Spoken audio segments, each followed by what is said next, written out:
Hello, everybody, and welcome back to the Darren Redmond podcast. And I have a wonderful guest tonight, and we're going to talk about um, trauma and overcoming trauma and PTSD and latent and subconscious memories and a lot of things like that. And I got up this morning because I'm not dead, and I got up this morning and I saw on my social media feed about something called Survivor Shift. And I immediately was drawn to it and then realized that Eileen is the founder of this. And what a wonderful thing. Eileen Redmond is my guest today on this podcast. And Eileen, how are you? I'm great. I Excellent. actually just came from a class. It's called Trauma to Transformation. Hmm. I came from it. It ended at about 5:30. So Oh, that's excellent. Well, thank you for coming from that. And so, what I want to talk a little bit about is first about you. For those who don't know you, maybe don't know about the Around the Ball podcast, where they might have heard from you before, or the wonderful work that you do with children's ministry, and that you're a teacher. My master's is in education, so I always found that wonderful that you're doing that. Why don't you tell everybody a little bit about yourself? okay. Well, my name's Eileen, and I am Mike's wife. He's my husband, and that's Darren's younger brother. And so I am a teacher, and I do serve a lot in their children's ministry. My husband and I serve together, and that's kind of been a fun thing to do as a family. Our kids serve in the ministry as well. Sometimes they need to take breaks because kids they have a lot going on with Hmm. school and you know outside stuff going on, work and college, all that kind of stuff. So that's been a really big part of my healing journey is being able to be because when I was growing up, school was my safe place. And I had a lot of fun memories with some of my teachers that um, I always wanted that adult, um, I was always seeking adult attention, adult affirmation, or, you know, Hmm. basically affirming my um, personality and all the fun stuff that goes into being a kid and just really seeking the adult just trying to please adults because that's what kids really want to do. Sure. And so being able to be that person for other children has Hmm. really you know taken me to a new place in my journey. So that's the biggest reason as to why I have become a teacher is because I really thought that mattered a lot. And I've had kids, t students throughout the years. I had a little girl one time a couple years ago tell me that she wanted to kill herself and she was only 9 and my heart sunk so hard because one that's a really scary thought for a 9-year-old who actually explained to me the methods of which she had not one not two but three. If one didn't work she was going to do two and then three, and she actually had them planned out, and that was really scary. And then the other scary part was that my heart sunk so much because I knew exactly how she felt. And I remember that feeling of like, why am I here? I don't want to be here anymore. I don't want to be part of what's going on anymore. Um, and just being so in a hopeless state of despair, and being able to help her transition through that. That was awesome. That was really cool to do that. So that's basically where I do have a bachelor's degree in Christian education. And so that's really the force behind that. That's my why. You know how they always tell you, Sure. remember your why, like when you're stressed out and you're like, why am I Simon teaching Sinek. Yep. anymore? Yep. Remember the why. Yeah. Um, so again, we're going to be talking about some very, how do I put it? Just very personal topics. Hmm. Just share what you want, and that you think Okay. will help the listener and the person who's watching. And I think we are all, to different degrees, carrying trauma. I don't think Hmm. that, I mean, nobody goes through unscathed. Yeah, And absolutely. And someone's level of trauma, we were speaking about this earlier. No one has like a number one trauma versus like a level Mhm. 10 trauma Right. because it's all measured by what you feel inside, and nobody can tell you what you feel inside. Correct. And someone's trauma may be, oh, I got into a car accident one time, versus another person's trauma may be, oh, I was in Afghanistan and things were blowing up all around me. Hmm. And it still needs to be approached with a loving, caring, and accepting mindset, because you can't say, oh yeah, my trauma was worse than your trauma. I'm wearing it like a Boy Scout badge. Right. Yeah, so that's kind of where the survivor shift, the name of the page came into play, because one, the enemy, he wants you to be alone in your thoughts. He wants you to isolate. And when you're alone, it's a very scary place to be. So I never wanted to create the page to become an influencer. I didn't want attention. In fact, all the time, the negative voice in my head was saying, don't share this. You're a leader now. Nobody wants to think this way of you. Or it's a stigma, and maybe sometimes you can put that on yourself, but um but by sharing it, you are now becoming a survivor, because a lot of us have come to this point where we have survived. We are adults now. And we get to the ball's in our court. We get to change and do what we want. But with a lot of it not being talked about enough, or there being a stigma on it, or there being, oh, you're just trying to get attention. Oh, everybody's been through trauma. Yours is fine. Da da da da. Or the worst thing that people can say is, oh, just get over it already. That's Because, awful. That's when yeah, people, that is just awful. it is. It is. It's a hard feeling.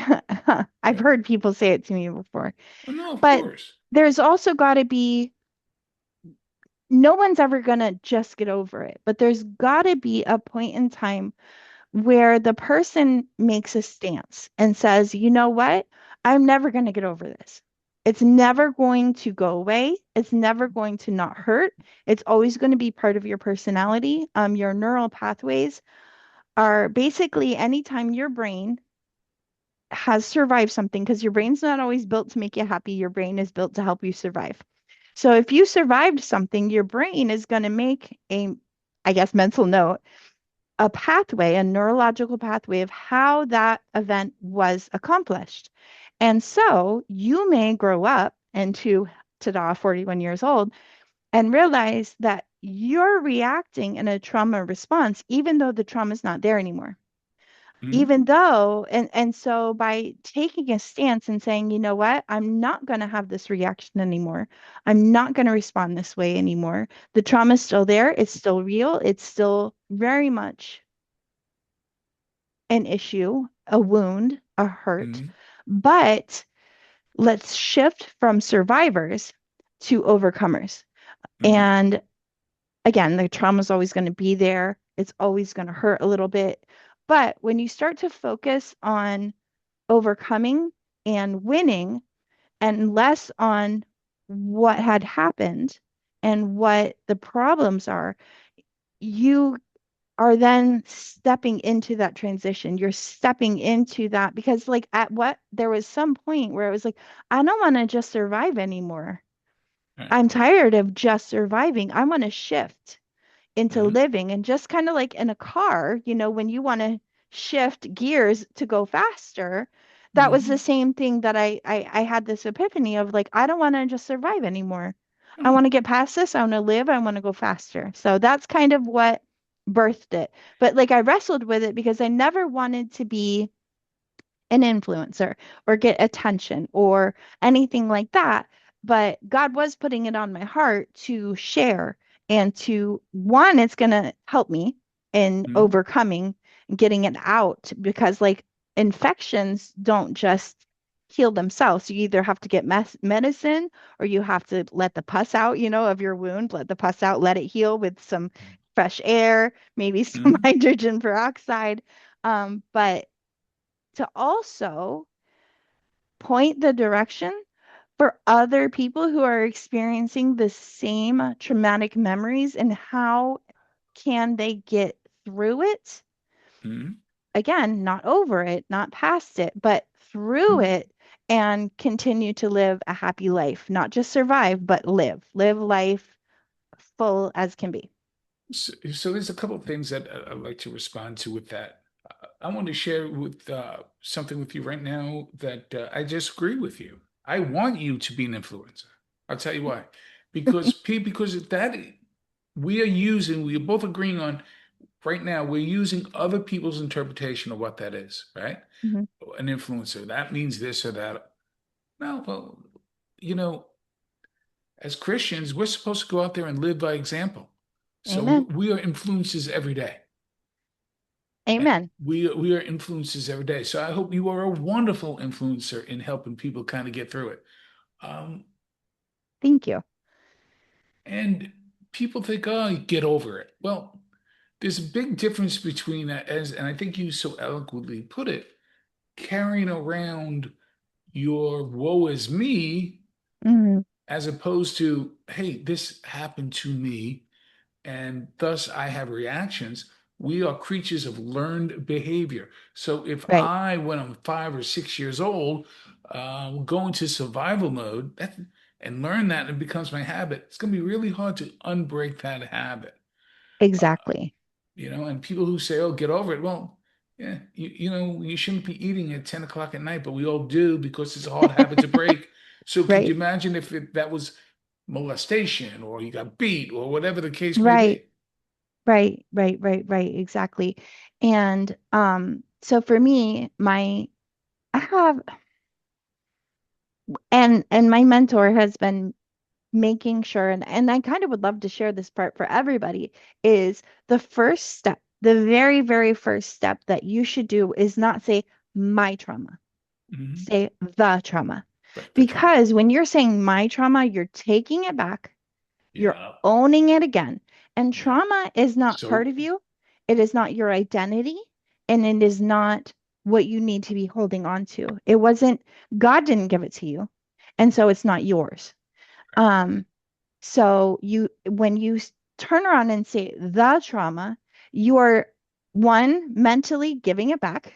I don't want mhm, this, you can have it. right. Um, and then two, you're like it becomes the pencil or Mhm. the book instead of a personal ownership with it. Right. So it kind of sets you up for that shift. Mhm, Um, so when I was growing up, I had an extremely abusive alcoholic mother, and she was physically abusive, mentally abusive. And then a lot of stuff ended up, I began self-medicating with mhm, drugs and alcohol because a lot of it I hadn't even processed yet. Um, and I got taken and put into the state system and I was a foster kid for a really long time. And so if anyone's out there and they're hearing me say my mother and they're thinking of Joan Miller, please don't because she's my foster mother and mhm. she's amazing. She's a Right. wonderful person. She's very calm, collected. I probably Mhm, pushed her buttons to the nth degree and she's never once bat an eye or raised her voice to me. So it is my biological mother that right. was the source of the trauma. It caused a lot of drug addiction and alcoholism in me, even though I grew up thinking, I hate this. I never want to do this. I will never do this to my own children. But when you're 18, 19, 20 years old and you're at a college party and your friends are doing it and you're going to try it because you're thinking, oh, Mhm, what's the harm? No one ever sets out right. no one ever thinks, oh, I'm going to be a drug addict today. Um, no, you're just doing, you're partying, you're doing some of the stuff that the other college kids are doing. And unbeknownst to yourself, because you haven't really resolved your trauma yet, um, or even processed it, you start to become, oh, this feels good. Oh, wow, now I'm happy. Oh, this feels better than being depressed all the time. And slowly but surely, you end up sinking into addiction, you end up seeking into alcoholism, or may it be gambling, or overeating, or over shopping, or whatever it is that the vice may be. It Mhm. all stems from self-medication. Even when you're shopping, you're alerting that pleasure center in your brain. Yep. Those And endorphins so, are popping out right there. yep, exactly. How do you identify? Well, you can, I use the word easily in a colloquial sense, easily know when the trauma happens, but you're going to think that you've been able to kind of get through it. hmm But when do you think a person starts to realize that there's still some stuff there that needs to get worked on? Um, Oh, that is the million-dollar question right there. I think everybody has their own moment. mhm, Um, for me, I think I was about 37 at the time, so this is a few years ago. I kind of thought everybody had flashbacks. mhm, I didn't know that wasn't normal. I thought everybody had nightmares. Well, everybody does have nightmares, but I was having night terrors. So I'm going to tell this story because Michael laughed. One time I was having a dream that my mother and I were arguing in the dream, and I was raining blows upon blows on his head. He woke up completely bewildered, had no idea what was going on. My poor husband, pray for him, okay. had no idea. I mean, I was socking it to him too. Um, And when he woke me up, he's like, "Oh my gosh, what are you doing? What are you doing?" I know in my dream, I was Right. having an argument with my mother and it got physical and it got physical in the real world too. Mhm. So it was about in my mid 30s when I started to realize this isn't normal. Um, and then there was another time where I was watching a video. I was at church. I was at a completely safe place. And the video, it was a music video of a Christian worship music band. And in the video, she was singing, I speak the name of Jesus over you. And a cup, the person who was experiencing anger and whatnot, they threw a glass cup. And when the glass shattered, I was Mhm. like, oh, it Right. like it took me. I was Trigger sensation. physically, yeah, I was Trigger physically sensation. standing in the church, but I was mentally Yeah. not there anymore. I was somewhere else. And so I think when that happened, I ran away crying. My pastor was like, "Oh my gosh, what just happened?" And he was like, "Eileen, that sounds like trauma. That sounds like PTSD, Yeah. and you need to start looking into healing from that." So that was my realization moment. It Mhm. wasn't, you know, and so for everybody, it's different. I don't know. That's a million-dollar question. I wish I knew a better answer for that. No, I But think that's a wonderful answer because we don't know. I think personally, and it's just my opinion, but my initials are DR, so I'm like a doctor. Um, yeah, is that everybody is different. It's not a template. right. It's everybody carries it differently. Yeah. Who has it, and there's always stuff to make ourselves s- self-actualize to the best ways that we can. Um, Survivor shift. Explain who it's there for. Explain how's it going to work. Lack of a better So, term, give me the infomercial. yeah. So I started doing a little bit more research. So my pastor asked me to start going to this class called Trauma to Transformation. This is actually my second time in the class. And there have been, so it's run by another pastor who goes to our church as well. Um, and so in my first group in this class, there was about six others. And I know then I thought it would be super helpful for my son to take the class as well. And because I know he's experienced trauma as well. So when he took it, there was probably about 6 to 8.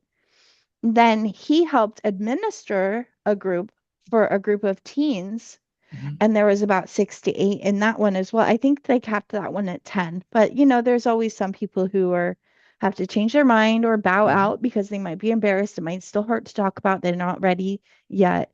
And then in this group again, there was about 6 people again. And so I started realizing this isn't just me. This is a lot of people. Yep. And I started doing on my own. I ordered a book about trauma and starting to see the signs about it because I thought if I know, because the one of the things in this man's class, his name is Pastor Guy Henry. I'm sure he won't. It's a shameless plug. He'll love it if I put it in there. Um, Good.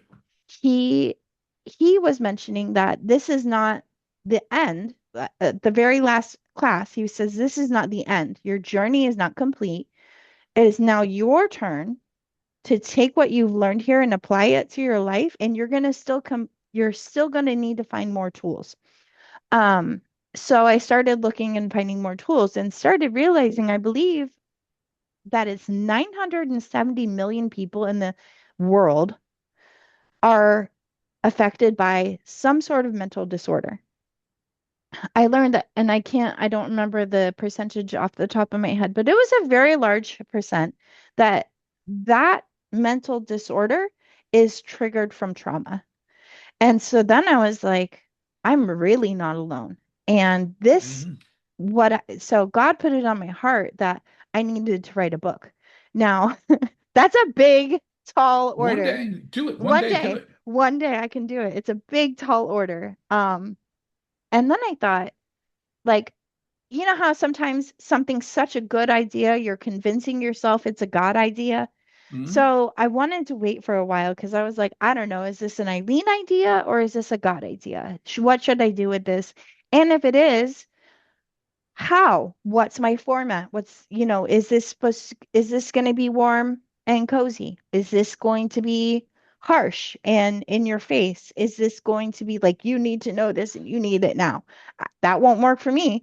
So that I was like, okay, no, it's not going to be that way. So I just kept kind of playing around with how this is going to come out and how this is going to sound. What's the tone of this going to be? And then I thought, you know what? Heck with it. I'm just going to in this time, am I just rambling to my phone? When I started this, it was like, I'm just going to ramble to my phone. And then I was like, you know, no, other people need to hear this too. Those 970 million people, I probably will never, ever even dream about reaching all of them. But if I can reach 10 people and help them get on the same boat that I'm on now in the journey towards recovery, then that's awesome, right? Because God, you're supposed to freely give what you've been given.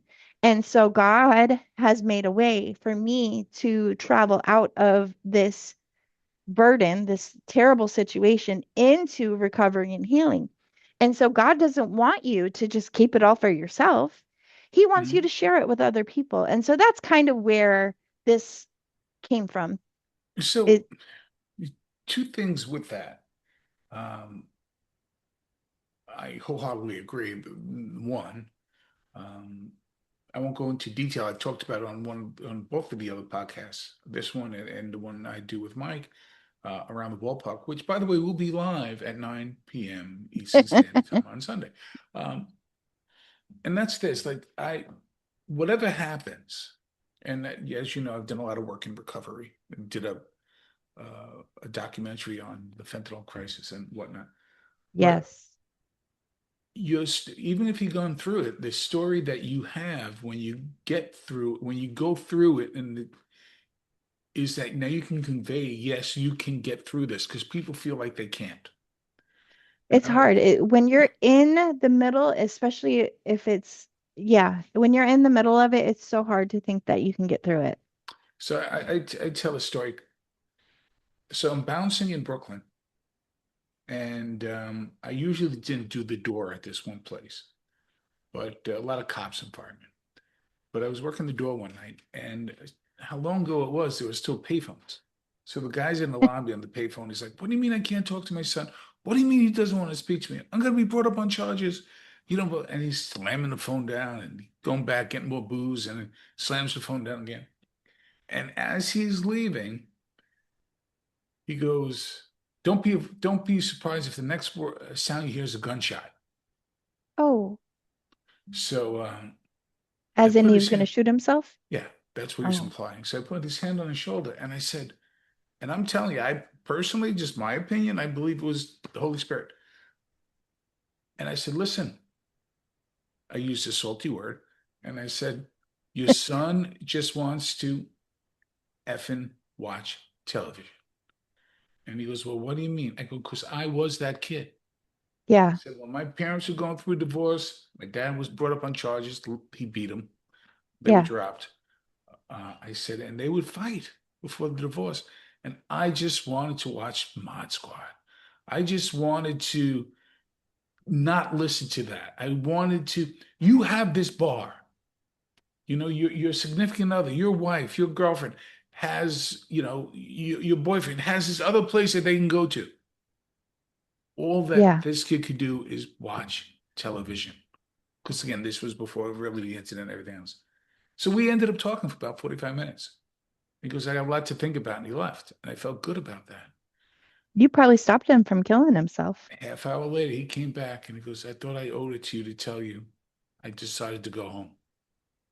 So I tell you Amen. that because I truly believe that God made that happen to me when I was 6 for that moment over 30 years later. Oh, that's a beautiful thought. And so I want to expand on that a little bit is God doesn't always make bad things. Well, he never, let me just say that, never makes bad things happen to you. People have free will. People happen to you.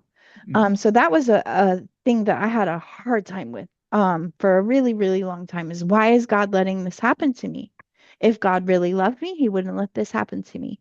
And then now that I'm older and have gone through church and so much learning, I've learned that God will never, ever take away someone's free will. And unfortunately, because somebody was acting in their free will, they were not making good choices, and those choices affected me. And so God can still use what happened to you as a child to help somebody now. He can turn your mess into a message and a testimony so quick. And you are just, I'm sometimes I'm in awe because I'm like, wow, God, like this is great, you know? And who says that? Yeah, trauma's great. And- But No, so now, yeah. yeah. So let's just because I have to get going soon. You might know I have another podcast after this. No, this is very important, and I want to give it its due diligence. Definitely have your back, but I want to talk a little bit about, and this was the second part I was going to say, and it kind of dovetails into what you just brought up. To the agnostic or to the atheist out there that we want to help. Right, Originally, they're going to feel like, oh, don't get all preachy on me, and this and right. that, and we can't turn our back. No. Right?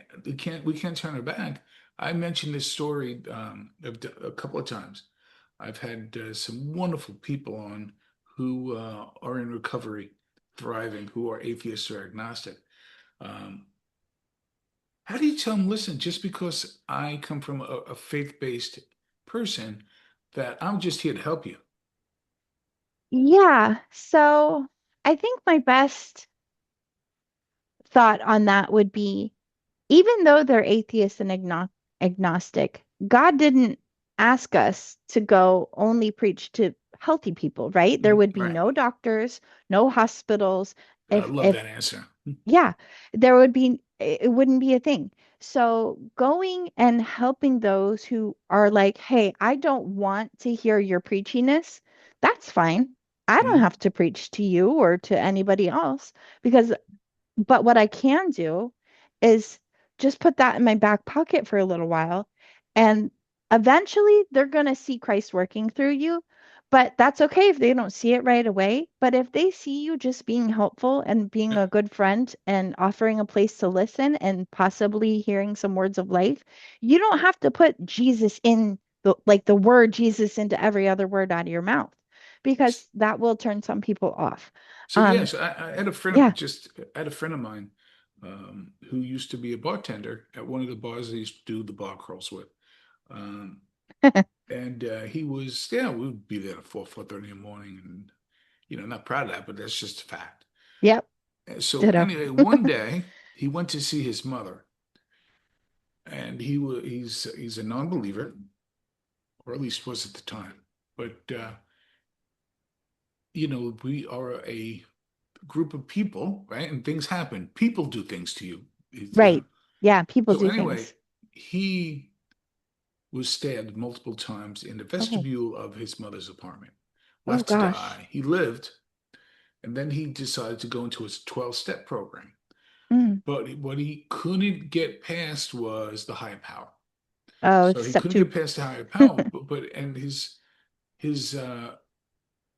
person that helped him, his mentor, um, said to him, "Listen, if you're a non-believer, that's fine. Let God stand for good, orderly direction. God, Exactly. good, orderly direction." And then, like you just so eloquently put, the rest falls into place. It You know, does. you know Yeah. what? And he survived and thrived and never had another drink, and he's still doing great. Yeah. Um, with the understanding that even if you mess up, for those of us who've gone through trauma, quote unquote, mess up and stumble, nobody's perfect. Just get up and keep going. Yeah. Just That's get in the up and try rearview again. mirror. Yep, Because a person who is successful doesn't succeed 10 times. nope, They fail 9 times, but they yep, get up 10. yep. So Don't there's beat that. yourself up. I've known people who, they were sober and or they didn't get high for so long, and then they beat themselves up when they stumble. Oh, move on. Just move on. You Right. just had, I'm just coming up with numbers. You just had 4,000 days of wonderfulness, and you had one Right. afternoon that was bad. I think you're doing pretty good. Let's get moving. Right. Yeah. Like Amen. let's move on. And here's another thing too. And then I'm gonna have to let you go. Um, how do people get in touch with you? How do people find this? Okay. Survivor So Shift. on Facebook, and I'm still trying to figure out how I can do other platforms as well. But right now it's just mainly on Facebook. That's the one I'm most comfortable with. It's Mhm. called Survivor Shift, spelled just like it is. No fun, no crazy emojis or anything like that. Um, And if you go to my personal Facebook page, Eileen Redmond, which is right there Mhm. spelled on the screen. I know Eileen's a difficult word to spell depending on what culture you're from. There are links to that as well. You can see a couple that I've shared back and forth. So, but Survivor Shift spelled just the way it is. And I believe it has my face as Mhm. the profile picture. And then in the background, it says, "Let's heal loudly." And Oh, I that love came that. I about love that. because, yes, because I saw a quote and I loved it. It said, "We almost lost you in the silence. So, so heal louder than your silence." And I was like, I love that so Ah, much. Yeah. Because a because lot of people, when they go to commit suicide, it's like, oh, we never saw the signs. yeah, So, you just triggered something as I let you go here. It's so true. You are not alone. Embarrassment, shyness kills people. Just exactly. speak up. I'm worried. I'm worried of what Eileen will think of me if she found out that I. So I'm gonna, no, don't worry about Right. that. People are here to help. Yeah. Uh, and the dog is telling me it's time to go. All right. But no, but I want to thank you for being on the Dan Raven podcast. And what you're doing And will save lives and help people. And like you said, not just live, but thrive. So yes. thank And you. thank you so much for having me. Bye now. Bye.